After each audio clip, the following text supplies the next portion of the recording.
कल्पना कीजिए, एक ऐसा समय जब न धरती थी, न आकाश, न सूर्य था, न चांद, न दिन, न रात।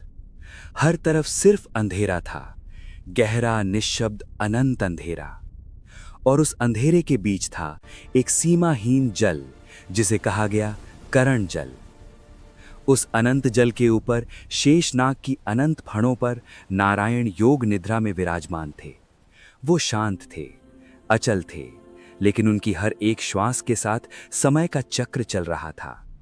उनके शरीर से निकल रही दिव्य ज्योति अंधकार को भी पवित्र बना रही थी। तब ब्रह्मांड में एक कोमल कंपन हुआ। नारायण के नाभि से धीरे धीरे एक कमल प्रकट होने लगा। वो कमल सुनहरे प्रकाश से चमक रहा था, जैसे शून्य में पहली बार जीवन ने आंख खोली हो। और उस कमल के मध्य से प्रकट हुए ब्रह्मा, चार मुख, चार दिशाओं की ओर देखते हुए। उन्होंने आंखें खोली, लेकिन चारों तरफ सिर्फ शून्य था। न धरती, न आकाश, न कोई जीव। तब उन्हें स्मरण हुआ अपने कर्तव्य का, सृष्टि रचना का। सबसे पहले आकाश की रचना हुई, एक अनंत विस्तृत आकाश जो सब कुछ अपने अंदर समेट सके। फिर आकाश से वायु उत्पन्न हुई, गति का जन्म हुआ, स्पंदन का आरंभ हुआ। वायु से अग्नि प्रकट हुई, तेज, ऊर्जा, प्रकाश। अग्नि से जल का जन्म हुआ, शांत लेकिन अपार शक्ति से भरा हुआ। और जल से पृथ्वी उत्पन्न हुई।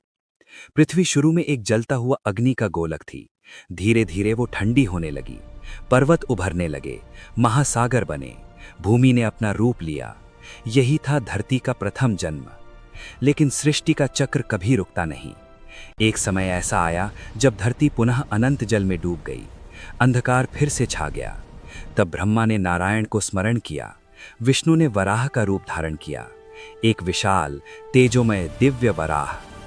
वे समुद्र की गहराइयों में उतर गए। उनकी गर्जना से जल का अंधकार कांप उठा और कुछ क्षणों बाद अपने शक्तिशाली दांतों पर धरती को उठाकर जल के ऊपर ले आए। जल के बिंदु आकाश में चमक रहे थे, जैसे नए सितारे जन्म ले रहे हों। इस प्रकार धरती का पुनर्स्थापन हुआ। विष्णु पुराण के अनुसार सृष्टि और प्रलय का ये चक्र अनंत काल से चल रहा है। एक ब्रह्मा का दिन एक कल्प होता है और हर कल्प के बाद प्रलय आता है। इसका अर्थ है धरती का जन्म और विनाश बार बार होता रहता है। हम और हमारा यह संसार इस अनंत दिव्य चक्र का सिर्फ एक छोटा सा हिस्सा है। और कहानी अभी भी जारी है।